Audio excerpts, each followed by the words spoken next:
অনুরাগের ছোঁয়া ধারাবাহিকের আগামী পর্বে আমরা দেখতে পাবো সন্ত্রাসী ইরা সূর্যকে শেষ করতে গেলে দীপা সন্ত্রাসী ইরাকে হাতে নাতে ধরে ইরা ও তার সন্ত্রাসবাদী দলকে পুলিশের হাতে তুলে দিয়ে সূর্যকে বাঁচিয়ে নিল।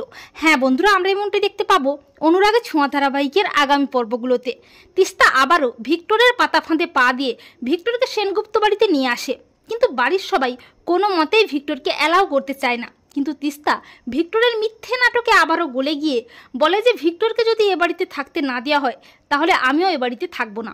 আর দীপা সব কিছু জেনেও তিস্তার কথা ভেবে ভিক্টরকে সেনগুপ্ত বাড়িতে থাকতে দেয়। এরপর একজন ডেলিভারি বয় সূর্যের নামে একটা পার্সেল দিয়ে যায়, বলে যে পার্সেলটা নাকি সূর্য সেনগুপ্ত অর্ডার করেছিল। কিন্তু পার্সেলটা রিসিভ করার পর দেখতে পায় পার্সেলে কতগুলো পাথর আছে। তা দেখে ভয় পেয়ে যায় সবাই। দীপার মনে সন্দেহ হয় যে কেউ এটা চক্রান্ত করছে না তো, ইরা নয় তো, আর ডাক্তারবাবুই বা কোথায় আছে। অপরদিকে সূর্যকে মানসিক স্বাস্থ্যকেন্দ্রে ভর্তি করা হয়। সূর্যের স্মৃতিশক্তি হারিয়ে যায়। সূর্য অনেকটা ভয়ে ভয়েই থাকে, এমন আচরণ করে মনে হয় যেন কেউ যেন সূর্যকে মারতে চেয়েছিল। অপরদিকে রূপা পার্সেলটি নিয়ে যায় আর হাতের লেখাটি দেখে বুঝতে পারে ওটা তার বাবার হাতের লেখা নয়, ওটা অন্য কেউ লিখেছে। এমনকি রূপা দীপাকেও সবটা জানায়। দীপাও পুলিশকেও সবটা জানায় তার সন্দেহের কথা। এরপর পুলিশ খোঁজ খবর নিয়ে দীপাকে জানায় যে ইরা নাম একজন সন্ত্রাসী মহিলা ডক্টরের ছদ্মবেশে ওনার সাথে থাকতেন, তিনিই আসল কালপ্রিট, তিনি সন্ত্রাসী দলের লোক। ডক্টর সূর্য সেনগুপ্তই এখন তাদের টার্গেট, ওনাকে শেষ করে ফেলবে। তিনি ওদের হাত থেকে পালিয়েছেন, ওরা তাকেই হন্যে হয়ে খুঁজছে। তাই ওরা জানতে এসেছিল সূর্য সেনগুপ্ত এই বাড়িতে আছে কিনা, তাই এই পার্সেলটা পাঠিয়েছে। তখন দীপা ভয় পেয়ে যায়। দীপা বলে ডাক্তারবাবুকে যেভাবেই হোক বাঁচাতেই হবে।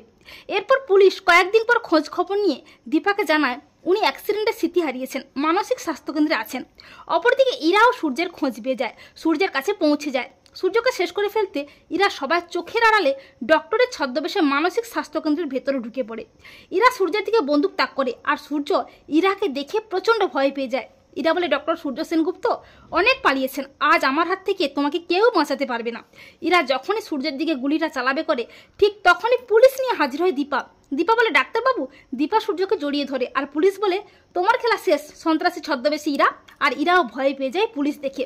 এরপর পুলিশ ইরাও তার সন্ত্রাসবাদী দলবলকে অ্যারেস্ট করে থানায় নিয়ে যায়। তো বন্ধুরা, তোমরা এটাই চাও তো যে দীপা যেন সন্ত্রাসীরা চক্রান্ত হাতে নাতে ধরে সন্ত্রাসী ইরার হাত থেকে সূর্যকে রক্ষা করে সুস্থ করে তুলতে পারে? কমেন্ট করে জানিয়ে দাও তোমাদের মতামতটি।